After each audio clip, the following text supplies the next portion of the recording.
Could this be the one? I finally got to see a church, already converted to a house. Well, I got to see it from the outside at least. Let's have a look. Good morning, internet people.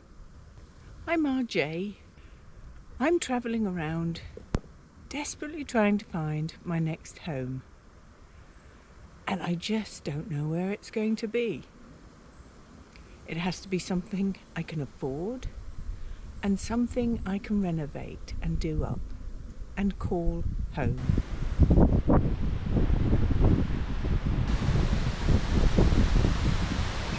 Here I am, still in Englethwaite, because as we know, the country was hit by Storm Floris. I'm right under a tree, and I decided to wait it out. I also need to stock up on supplies, which is no mean thing because we are a tightly packed unit, me and the dogs. We're off shopping to Carlisle. Now I've waited out the storm. Never work with animals and children. Good God, dog. So what's actually going on with the UK property market at the moment? I was trying to discuss this before my dog rudely interrupted. So here we are to continue, whilst I'm driving to Carlisle.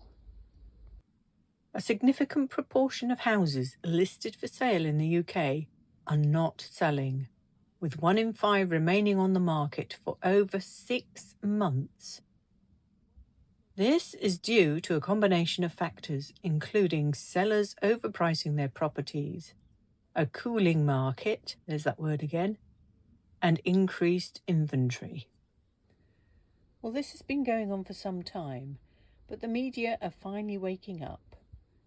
They are reporting it's a buyer's property market. They're saying it looms, but I think it's here already from the number of properties I've been saving.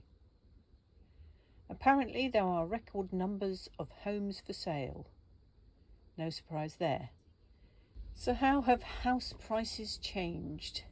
The Land Registry's UK House Price Index is supposed to be the most reliable barometer of what's happening to house prices, based on sales rather than asking prices.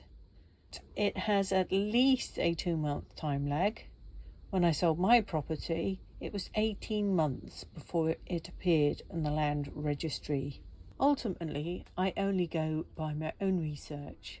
I tend to ignore all house price indices because the information they provide varies enormously. And I do wonder about what the bias is there. You only have to walk down streets or drive through towns to see how many houses are for sale and how few of those actually have sold signs on them. Occasionally, I run out of steam and just want to drop anchor.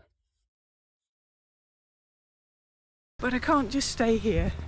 It's not a fairy tale where I live on a caravan site indefinitely. I've got to get my skates on. I've got to find the enthusiasm and the energy, pack up again, find another caravan site somewhere near some of these viewings, plot my route.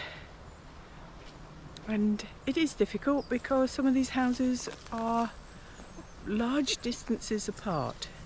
I'd love to find some examples of old churches to go and view, but the information they hold is a bit difficult to pick through.